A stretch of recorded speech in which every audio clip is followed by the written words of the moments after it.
باللہ من الشیطان الرجیم بسم اللہ الرحمن الرحیم۔ مولا کائنات حضرت امیر المومنین علی ابن ابی طالب علیہ السلام کے مجموعہ کلام نہج البلاغہ کے پہلے باب کا خطبہ نمبر 46۔ ومن کلام اللہ علیہ السلام عند عزمہ علی المسیر الی الشام اللہم انی اعوذ بکا من وعثاء السفر وکآبۃ المنقلب سوء المنظر فی الاہل والمال اللہم انت صاحب فی السفر وانت الخلیفۃ فی الاہل ولا یجمعہما غیرک لأن المستخلف لا یکون مستصحبا والمستصحب لا يكون مستخلفا۔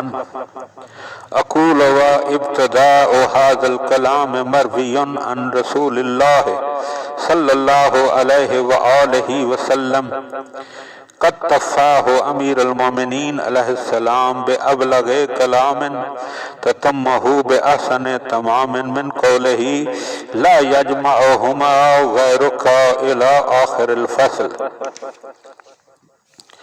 مولا امیر المومنین جب شام کی طرف روانہ ہونے کا قصد کیا آپ نے تو آپ علیہ السلام نے یہ خطبہ یا دعائیہ کلمات انشاء فرمائے۔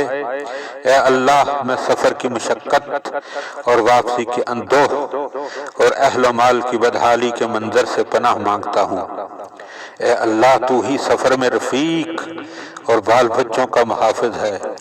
سفر و حضر کو تیرے علاوہ کوئی یکجا نہیں کر سکتا، کیونکہ جسے پیچھے چھوڑا جائے وہ ساتھی نہیں ہو سکتا، اور جسے ساتھ لیا جائے اسے پیچھے نہیں چھوڑا جا سکتا۔